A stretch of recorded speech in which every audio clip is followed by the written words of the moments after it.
This video is all about 3 things that you can do to raise the self-esteem of not only yourself, but the people around you. And we're gonna specifically talk about the difference between self-esteem and self-confidence because they get intertwined, but there for sure is a difference.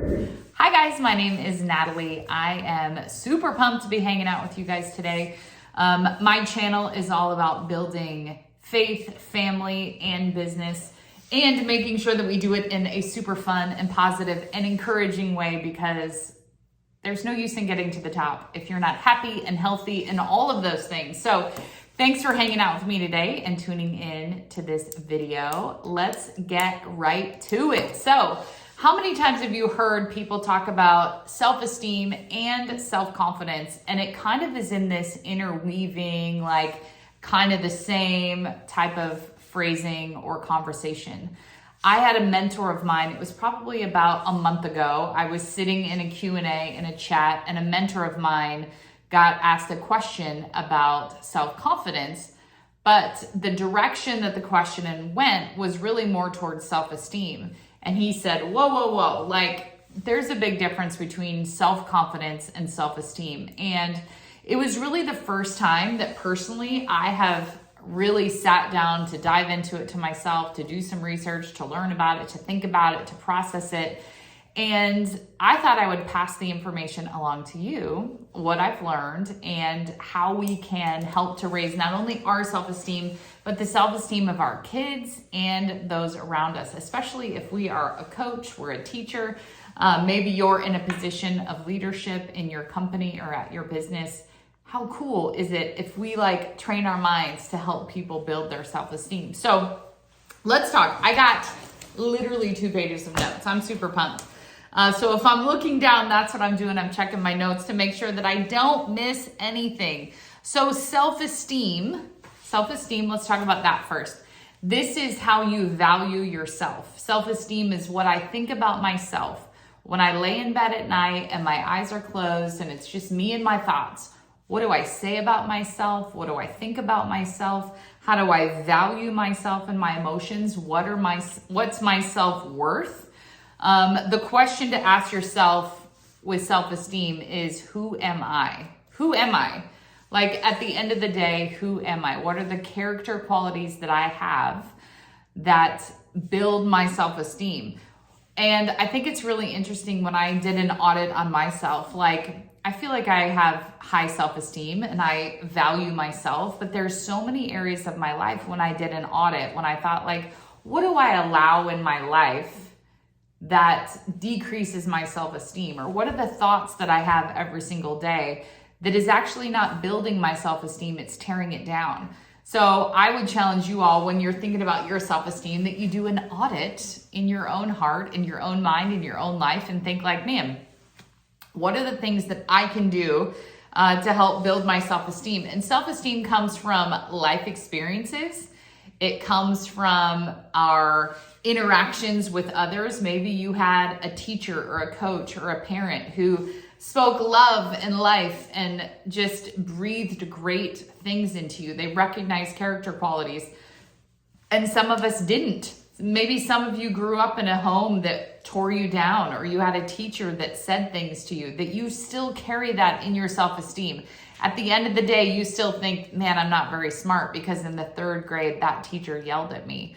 Or my dad used to tell me that I'm nothing and I'll never be anything. And so that self-esteem pattern runs in your head. I'm going to challenge you. I'm going to give you 3 things that's going to help with that. So that's self-esteem. Self-esteem is what I think about myself.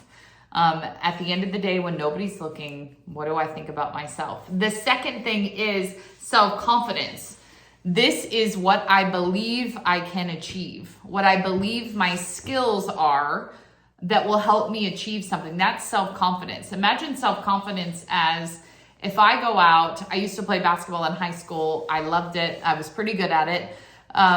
If I went, but I'm rusty, right? I'm old. I'm old and I'm rusty.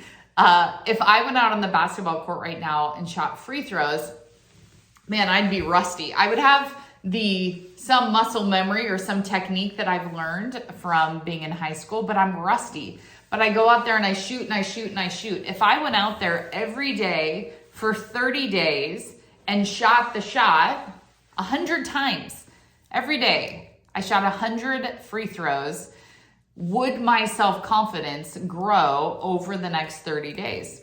Absolutely. I'm building the skill. I'm building the assurance in myself that, oh, I have the skill to get that done.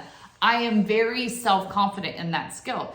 Think about the things that you do just unconsciously every day. Maybe you are a new mama. You unconsciously are the best diaper changer in the world. I mean, you get your leg in there to hold the baby down. You got this arm doing this arm is doing this, and you are wrangling the baby and changing that diaper. You've got high self-confidence in changing the diaper.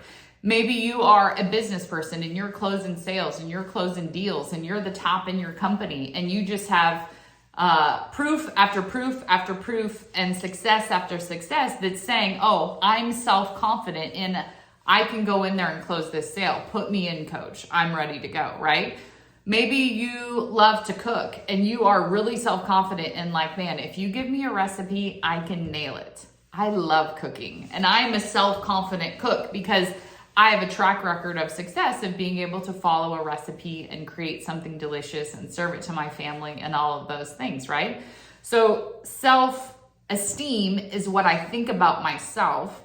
Self-confidence is I'm confident in what I can do. The two are very different if you really think about it. What I can do and how I feel about myself may not line up at all. If we go back to the analogy of the basketball and shooting 100 hoops every day, I might have great self-confidence in, man, if I need to make a free throw after shooting 100 every day for 30 days, my confidence is way up in shooting a free throw. But my self-esteem when I go to bed, I still beat myself up. I still don't think I have self-worth. I still don't think I have what it takes to get something done. I still think I'm no good. I still think I'm a loser. Do y'all see that? Self-esteem and self-confidence are very different. You can be excelling in something. I mean, you can probably think of somebody in the news where you're like, man, that person has it all. But when you get to know that person or you hear a story, you realize they don't have self-esteem. Like their self-esteem is in the gutter, even though they're a high achiever and they're doing really well, or they have a pattern of self-confidence and self-success and things. Their self-esteem is still really in the gutter. And I can tell you as a mom raising daughters, building my daughter's self-esteem was more important to me than just building their self-confidence.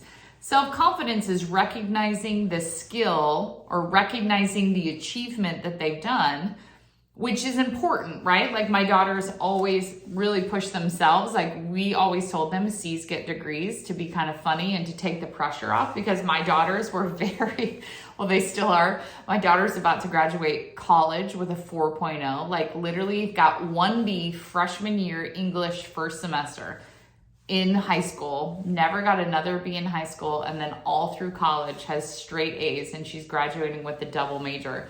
She put that on herself. So we used to tease like, oh, sis, C's get degrees, right?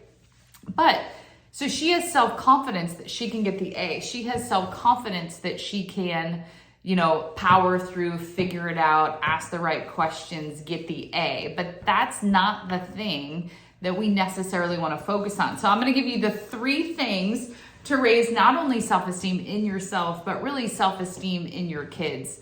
That is a subject that I absolutely love. That's really important to me. So the 3 things, 1 is be mindful to recognize the character qualities that you see in your kid as they're achieving things.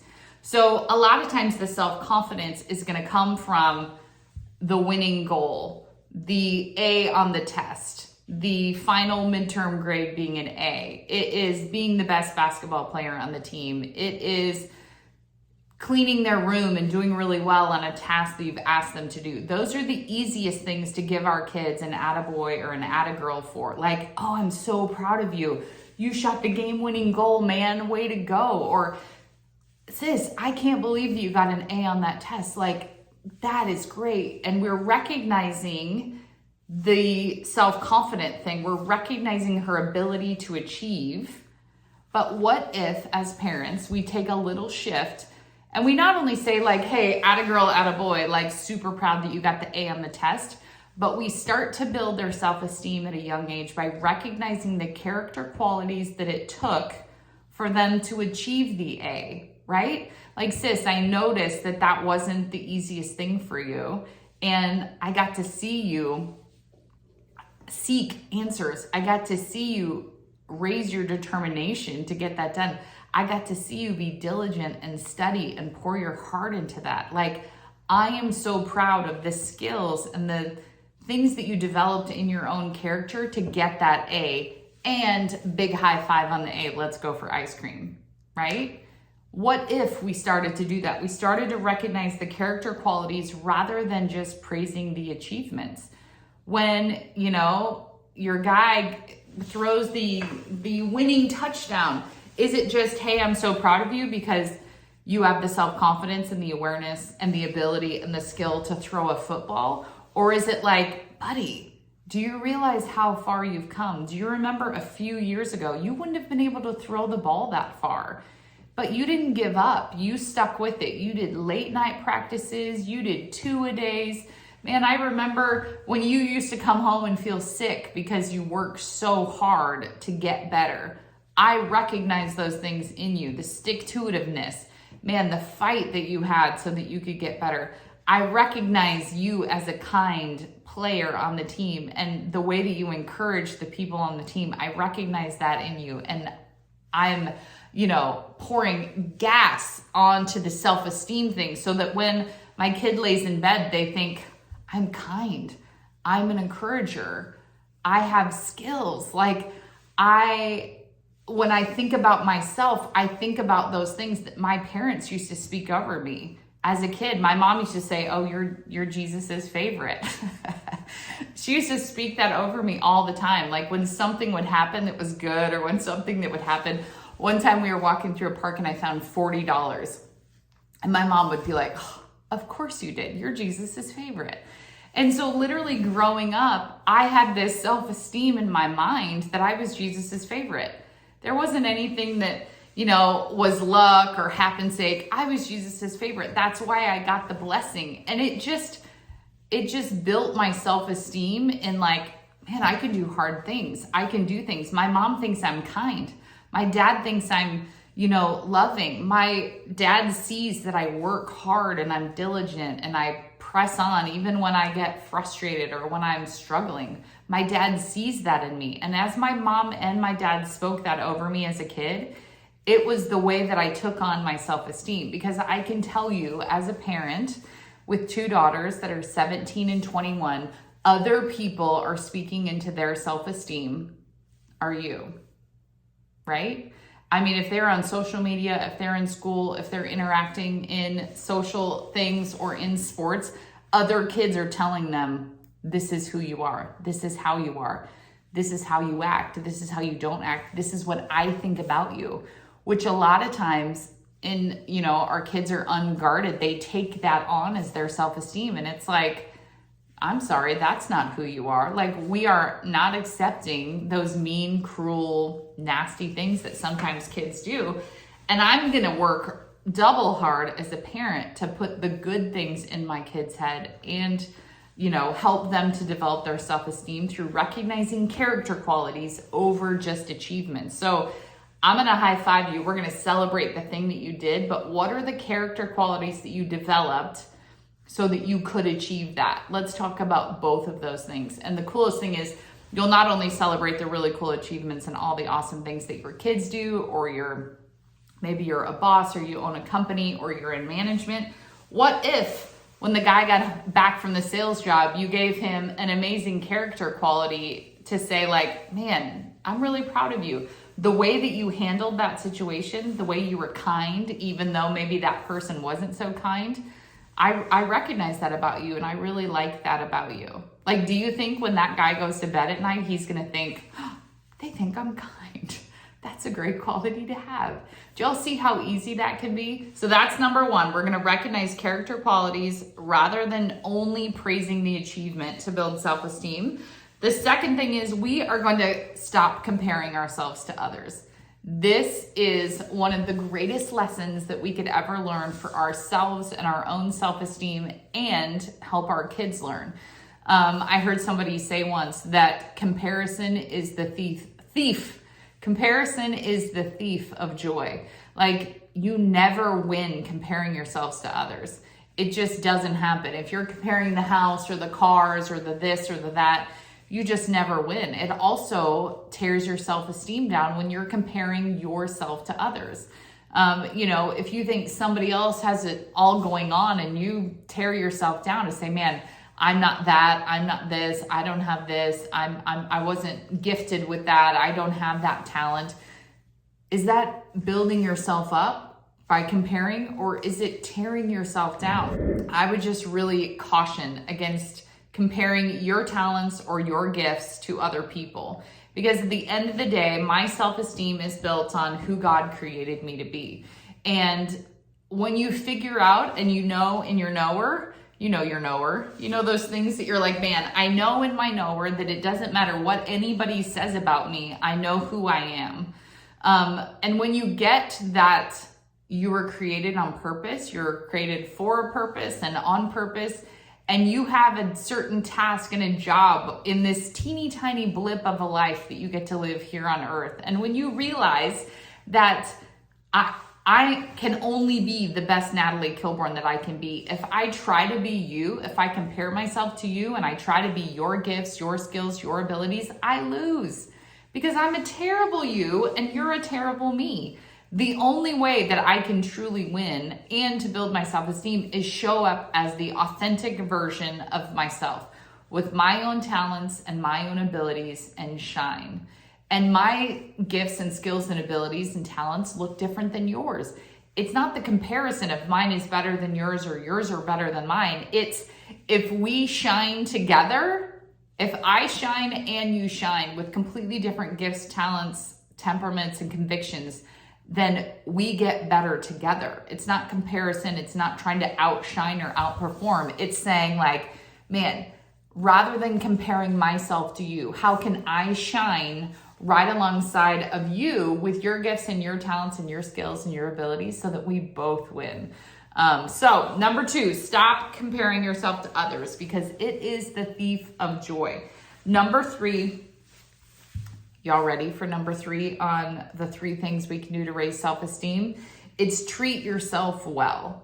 I know that seems really simple and a task that you might be like, oh, well, that's genius, Nat. Like, thanks for sharing that. But I'm telling you, if you treat yourself well, it will have an impact on your self-esteem. How many times do we allow yes and yes and yes and yes to come into play where we don't even honor ourselves and what we want and what we want to do and all of those things? Like, if we treat ourselves well, we have the ability to say no. Like, I'm stretched too thin. I can't bring 20 cupcakes in 5 hours to the bake sale. I'm stretched too thin. The answer is no. Like, it builds your self-esteem to be able to have personal boundaries around treating yourself well. Treating yourself well also looks like taking time for yourself.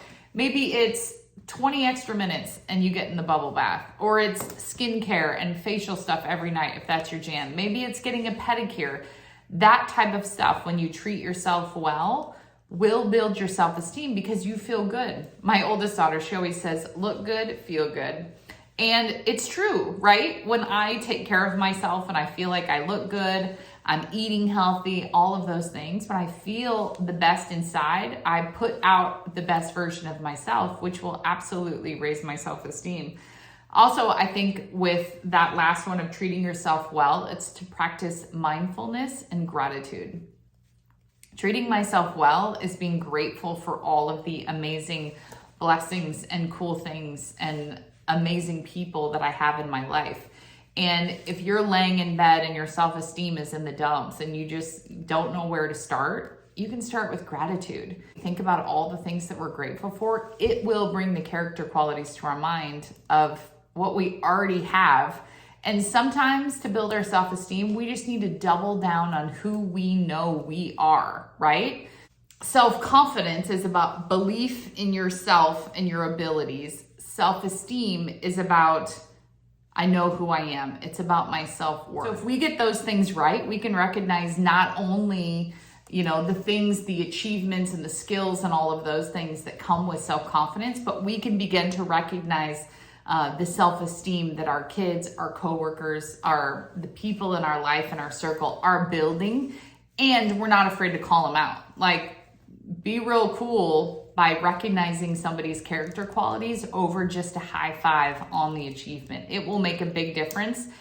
And it's the coolest compliment you get when somebody recognizes a character quality that you have. So one thing we can do to practice as we leave this little chat is take a minute, take a couple minutes, think about not only the character qualities that you have in your own personal self-esteem, but challenge yourself. Maybe 3 people today, tell them a character quality that you see in them, that you really appreciate, that you love, that you admire. And at the end of the day, it will build their self-esteem as well. So y'all are absolutely awesome. Thanks for hanging out with me. If you love these videos, feel free to share and subscribe. Bye.